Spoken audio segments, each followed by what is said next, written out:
Dejo ese tema y saludo ahora al ministro en retiro y miembro del Colegio Nacional, doctor José Ramón Cosío. Doctor, ¿cómo estás?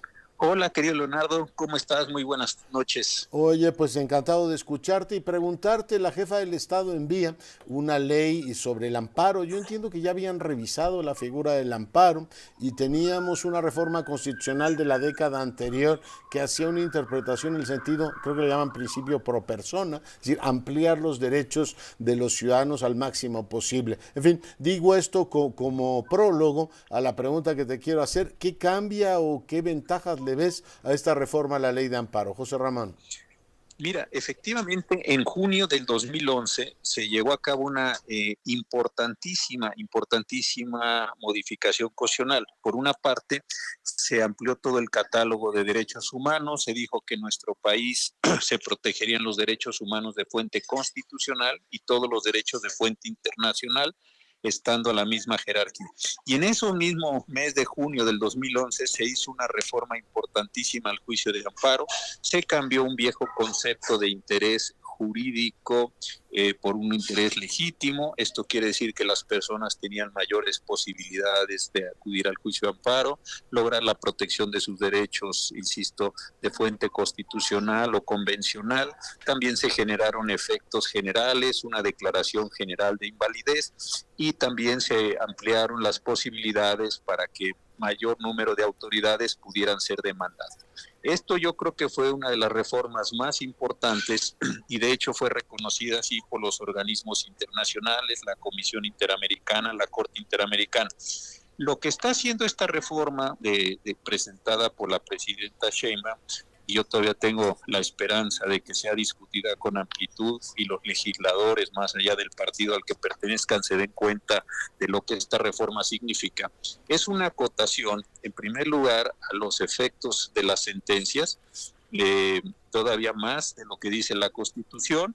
Para que nosotros podamos tener una protección de amparo, tendremos que ir a litigar a los tribunales. Ya no podemos obtener el beneficio que otra persona obtuvo por su sentencia. Entonces, si una ley es declarada inconstitucional, como acontecía en el pasado, pues el efecto de esa declaración será solo para esa persona, no para otras Eso, personas. José Ramón, es francamente regresivo, ¿no? Muy regresivo, completamente regresivo. También está el tema de los efectos generales de la suspensión. Si una persona obtiene una suspensión, pues le servirá solo a ella y no podrá ir nadie más. Entonces, si nos quedáramos solo con estos dos elementos, pues ya de por sí sería una reforma muy grave. Adicionalmente, se está limitando lo que se llamaba el amparo colectivo, es decir, las posibilidades de que grupos se integraran para tratar de obtener una protección constitucional. Creo, como dices tú, querido Leonardo, que sí es una reforma profundamente regresiva. No sé si inclusive esto nos va a generar problemas por la falta de progresividad de las reformas frente al sistema interamericano de derechos humanos. Ahí hay un problema muy serio, o inclusive el problema de la inconstitucionalidad de la propia reforma. Habrá que ver qué resuelve esta corte tan A mí favorable al me gobierno, duele, pero bueno, ya veremos todavía, dejémosle esa esperanza al asunto. lo Pero lo que veremos. A sí mí es me duele verdad mucho, es a que mí me está... duele mucho. Te quería comentar, José Ramón, esta. Yo tenía un profesor que nos explicaba de que, bueno, pues cuando un tribunal, en este caso un tribunal constitucional, decidía que una legislación era anticonstitucional, automáticamente la borraban, pero aprovechaba para decir que había países, no agregaba semisalvajes como México, donde eso no ocurre. Es decir, el gobierno te puede decir, usted que se quejó, tiene derecho a que esa legislación anticonstitucional no lo, digamos, afecte a usted, pero el resto de los ciudadanos se quedan con ellos. Y lo usaba como un ejemplo casi como de barbarie jurídica. Por eso me duele tanto, doctor, pero creo que en el fondo la están restaurando.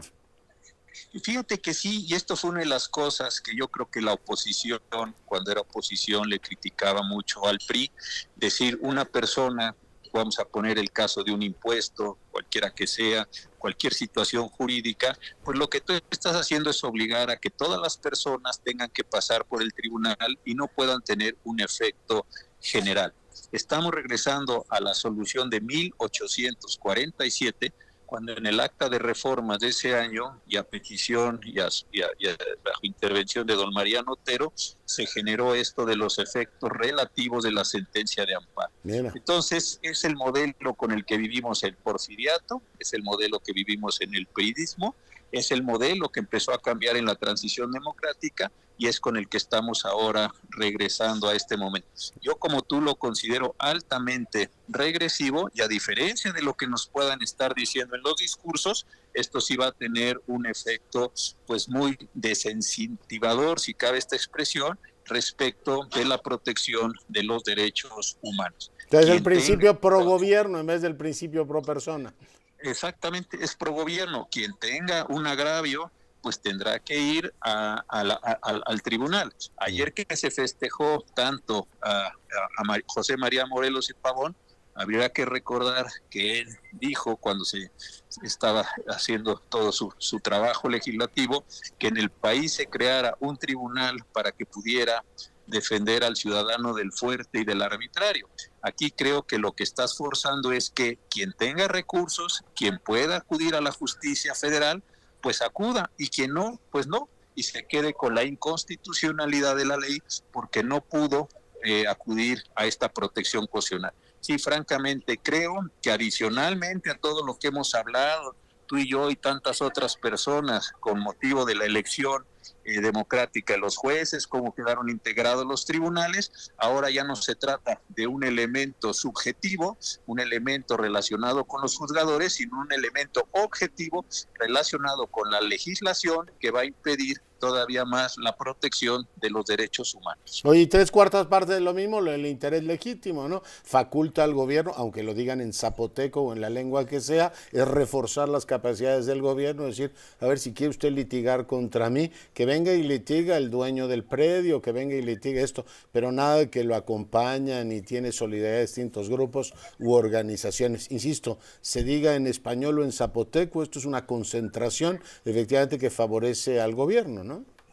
Efectivamente, y ahí otra vez los grupos más vulnerables, más allá de la retórica gubernamental y próximamente seguro de la retórica legislativa y más adelante de la retórica judicial, pues lo que estás forzando es que a grupos que están desaventajados en distintos elementos sociales, culturales, económicos, jurídicos, pues tengan grandes dificultades para poder obtener una protección frente a los actos del gobierno. Regresamos a una situación curiosamente muy liberal, donde solo aquel que tenga la posibilidad de acreditar la afectación a un derecho personal y directo de él pueda defenderse. Los demás, pues un poco le voy a decir, oiga, ¿y a usted en qué le afecta eso personal y directamente? Es que yo formo parte de una comunidad, eso no se puede admitir. Es que yo tengo un interés por proteger al medio ambiente, eso aquí a nadie le importa.